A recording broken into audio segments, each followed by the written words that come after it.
Bonjour à tous et à toutes. Donc, je fais cette deuxième vidéo plutôt pour vous parler de mon approche de la médiumnité. Donc après le chamanisme, moi j'ai découvert le Theta Healing. Donc c'est avec Nina Cagnac. J'ai commencé par une séance en tant que patient et ensuite j'ai adoré la technique, donc j'ai décidé de me former avec elle.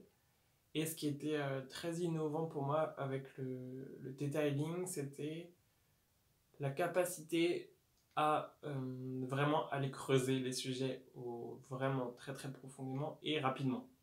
Moi j'ai jamais aimé la thérapie longue, donc c'était que des techniques de thérapie bref que j'avais essayé, avec la sophrologie, l'hypnose, plein de soins énergétiques, le tapping, l'access bar.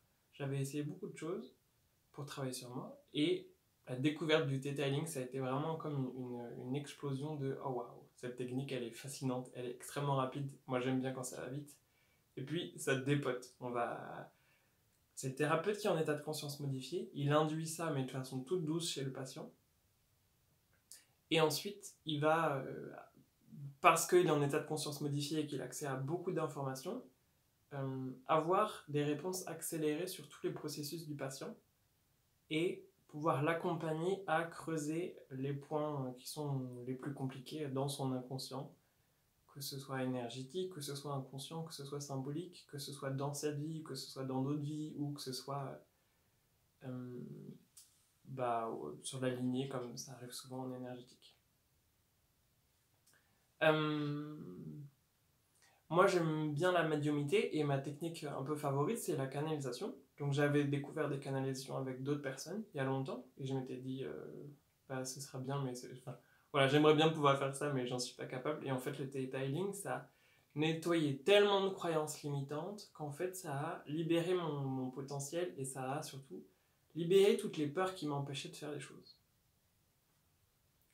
Ce qui est important dans l'histoire de la médiumnité, c'est que moi je pense pas que ce soit un don. Moi j'ai beaucoup travaillé, et c'est un peu comme un muscle. Nina disait beaucoup ça, c'est une technique en fait, une forme de musculation, et plus on s'entraîne à se connecter, plus on s'entraîne à travailler avec les mondes invisibles, plus on a confiance et plus ça devient évident, et plus on a une capacité à croire, on va dire, dans les réponses qu'on a, et ensuite on les utilise et on les intègre. Donc beaucoup, beaucoup de pratiques.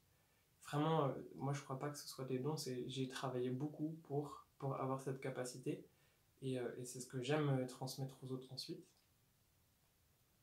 Il y a une autre idée que j'aime bien dans la médiumité, c'est l'histoire des 5 sens. C'est qu'en fait, il y a des gens qui ont plutôt une facilité à voir, donc eux ils sont clairvoyants. D'autres qui ont plutôt une facilité à sentir, ça c'est souvent mon cas. Moi je suis très sensible sensitivement, avec des ressentis, de sentir de pression, de chaleur, donc moi j'ai le clair ressenti. Ensuite il y a le clair connaissant ou clair sachant.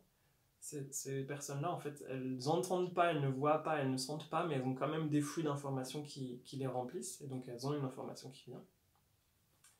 Et ensuite il y a le clairaudient, donc soit cette personne-là, elle va entendre des voix, mais comme si c'est une sensation intérieure qui n'est pas forcément elle, ou alors c'est plutôt quand elle entend les autres parler, elle sent qu'il y a des mots qui sont plus importants que les autres, et elle comprend l'information à travers ça. Donc, clairaudient, clair sachant, clair connaissant, clair ressentient, et il y a aussi clairodorant, mais ceux-là je les connais pas, j'en connais pas beaucoup. Donc les 5 sens. Et ensuite, ce que je trouve intéressant avec le Theta Healing, c'est un peu comme en chamanisme, on avait tendance à se connecter à ses ancêtres ou à ses esprits. En médiumité, et ce que moi, je parle de médiumité, mais je me suis beaucoup inspiré du Theta Healing, c'est que cette technique nous permet de nous connecter à la source. La source, Dieu, le créateur de tout ce qui est, la conscience universelle, donc en gros, le grand tout, on se connecte au grand tout. Et ça va nous amener un discernement incroyable quand on va ensuite se connecter à des choses plus petites. Comme si, voilà, si je me connecte à une pierre, à une plante, de toute façon, l'énergie, elle n'est pas forcément dangereuse. Mais quand je me connecte à un maître ascensionné, quand je me connecte à un esprit et une densité énergétique très puissante, moi, quand j'ai rencontré mon moi supérieur la première fois, j'ai dit waouh, mais en fait, cette conscience, c'est déjà la source, c'est déjà Dieu, c'est tellement surpuissant. Il y a comme enfin, moi j'ai eu une forme de fascination pour cette énergie, Et je sais que quand j'ai rencontré les maîtres ascensionnés pour la première fois, il y a eu une forme de fascination pour moi, de waouh, ils sont si puissants, si vastes. Qu'est-ce que Dieu ensuite, en fait? Qu'est-ce que c'est que la source? Et, et en fait, de toujours me connecter à la source avant, puis ensuite de rentrer dans l'énergie des maîtres ascensionnés ou de moi supérieur ou des énergies très très très puissantes, c'est comme si ça me ferait redescendre et que j'ai le discernement de la source pour dire ok, ils font partie du grand tout, mais c'est pas le grand tout et ils sont pas tout puissants. Et ça, c'était vraiment très important dans mon apprentissage, de passer par une forme de discernement en étant connecté à la source, en passant par le Theta, et ensuite de pouvoir être connecté à des énergies très puissantes, mais pas d'avoir fait l'inverse. Et pour moi, c'était important de ne pas me perdre dans l'énergie de choses plus grandes que moi. Voilà, le discernement de la source m'a beaucoup apporté. Donc, et ensuite, comment est-ce que j'utilise cette technique voilà, de médiumnité dans ma pratique? Ça va être dans les soins individuels avec des canalisations individuelles ou lors des soins en fait. Le Theta, ça a accéléré tous mes processus en fait. Comme je suis connecté, j'ai accès aux informations beaucoup plus rapidement. Je travaille beaucoup en visualisation quand j'accompagne les patients, donc ce qui me permet de rentrer dans l'inconscient et de ne pas être bloqué par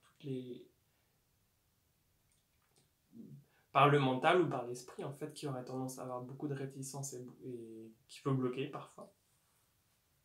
Je rigole parce que moi j'ai beaucoup bloqué au début, donc je sais reconnaître les gens qui bloquent et je sais les accompagner, au niveau de l'esprit en tout cas. Et donc, par la visualisation, et ensuite c'est vraiment très très large le travail que je peux faire. Ça peut être travail sur le deuil, travail énergétique, mais toujours rentrer le plus profondément possible dans l'énergie du patient, avec son accord bien sûr, pour travailler avec lui et à libérer le plus de choses possibles. Et ensuite c'est l'accompagnement de groupe, où là je fais des propositions de canalisation de groupe, donc on est 5 ou 6.